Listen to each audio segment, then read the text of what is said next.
Greek mythology is the body of myths and teachings that belong to the ancient Greece concerning their gods and heroes, nature of the world, and the origins and significance of their own cult and practices.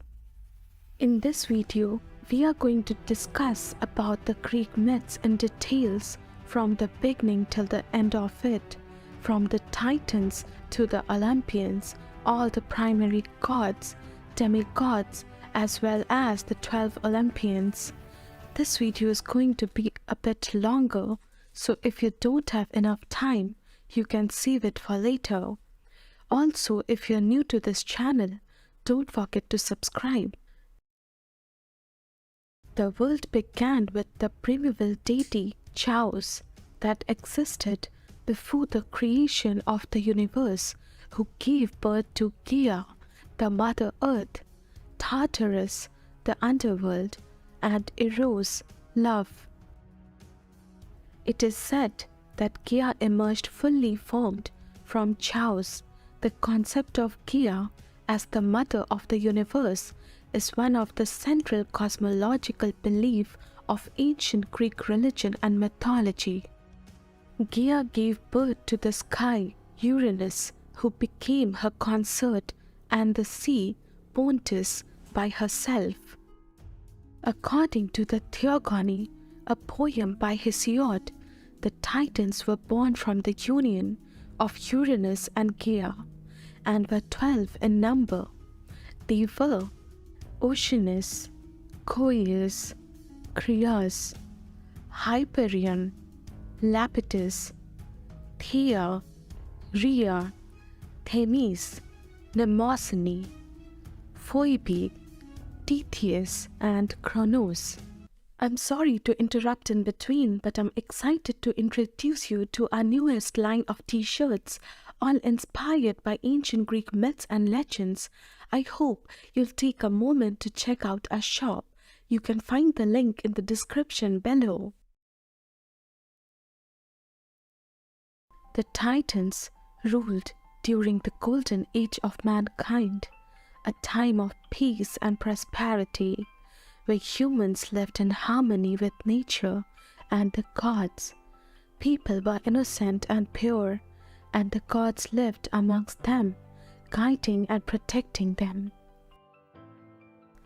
It was said that in this age people lived without the needs of laws and government, and without the knowledge of evil. The Golden Age was considered a time of perfection and abundance that would never return again. According to the story, Uranus was the first ruler of the universe, but he was cruel and harsh to his children. He imprisoned them beneath the earth. Gaia was upset with Uranus for treating her children this way, and she asked her children for help.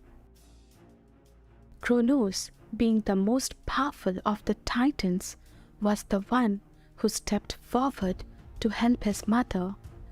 Cronus went into hiding until the time when Uranus came to lie with his mother. He castrated Uranus with a sickle and cut off his genitals, and with the help of his brothers, he overthrew Uranus, becoming the new ruler of the world. After Cronus took over, he became known as vice ruler, but he was warned by Gaia and Uranus that one of his own children would one day overthrow him, just as he had done to his father. To prevent this from happening, Cronus swallowed each of his children as soon as they were born. He swallowed Hestia, Hades, Demeter, Poseidon, and Hera, but his wife and sister Rhea managed to save the youngest, Zeus, by giving Cronus a rock wrapped in cloth to swallow instead.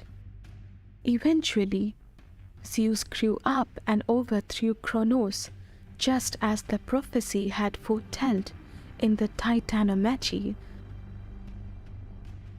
The Titanomachi, also known as the War of the Titans, was a 10-year war in Greek mythology between the Titans, the first generation of deities, and the Olympians, the second generation of deities. The war was fought to determine who would rule the universe. Some Titans, such as Styx, Prometheus, and Epimetheus, were known to have helped Zeus and the Olympians in the war against their siblings. Prometheus, who was known for his intelligence and wisdom, provided Zeus with the information he needed to defeat the Titans, while Epimetheus, who was known for his kindness, helped to heal the wounded Olympians. Additionally, there were also some Titans who were neutral in the war and did not take any side. Oceanus, one of the 12 Titans and the personification of the ocean, was known to have stayed neutral during the war and did not take part in the fight. The Olympians were ultimately victorious and the Titans were defeated, with many of them being locked away in Tartarus, a deep underground prison. Styx, along with her children, was allowed to dwell with Zeus. Prometheus and Epimetheus were spared and were allowed to live among the Olympians. After the war, the Olympian brothers decided to divide the universe among themselves. Zeus was given the sky and the air, Poseidon was given the sea, and Hades the underworld, while Olympus belonged to all three. Zeus was also given the role of the king of the gods, while Poseidon and Hades were given the roles of the god of the sea and the god of the underworld respectively. The beginning of the age of the Olympians in Greek mythology marks the end of the golden age of mankind and the start of new era in which Olympians, led by Zeus, ruled the world and interacted with humans in various ways. This new era was known as the Silver Age. This era was not as idyllic as Golden Age, as the Olympians were known for their jealousy, anger, and punishment towards humans. This era also marked the introduction of war, disease, and poverty in human life. The Olympians were the principal gods and goddesses in Greek mythology and were considered to be immortal and all-powerful. The 12 Olympians are Zeus, Poseidon, Hades, Hestia, Hera, Ares, Athena, Apollo, Artemis, Aphrodite, Hermes, and Dionysus. Zeus was the king of the gods and the god of the sky and thunder. He was known for his power and his romantic affairs with both mortal and immortal, including males.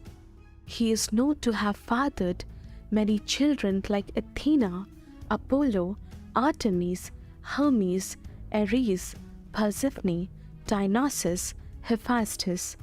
Some of his children are demigods like Achilles, Perseus, and Heracles. Poseidon was the god of the sea and earthquake and was also known for his power, bad temper, and his many romantic affairs. Hades was the god of the underworld and the dead and was also known for his power and his loyalty towards his wife Persephone. He was often depicted as a dark, stern figure with helmet that made him invisible. Hestia was the goddess of the hearth and the home. Hera was the goddess of marriage and queen of the gods and was known for her jealousy and her role in protecting the institution of marriage. Ares was the god of war and was known for his bloodthirsty nature and his many battles. Athena was the goddess of wisdom, warfare, and crafts, and was known for her intelligence and her role in protecting the city of Athens. Apollo was the god of music, poetry, prophecy, medicine, and archery, and was also known for his many talents and his role in maintaining order in the world. Artemis was the goddess of the hunt, virginity, and childbirth, was known for her virginity and her role in protecting young women. Aphrodite was the goddess of love, beauty, and sexuality, and was known for her beauty and her romantic affairs. According to mythology, Aphrodite was born from the sea foam when the Titan Cronus castrated his father Uranus and threw his genitals into the sea. The foam from the sea was said to have formed the goddess of love, Aphrodite. Hermes was the messenger of the gods and was known for his speed and his role as a guide to souls in the underworld. Dionysus was the god of wine, fertility, and madness, and was known for his association with wine and theatre. He was considered the patron of the arts. The end of Greek mythology is shrouded in uncertainty, and there is no singular definitive ending. Various poets and writers have presented different versions of the end of the myths, but the true ending remains a mystery. The mythology is neatly distributed among 5 major ages.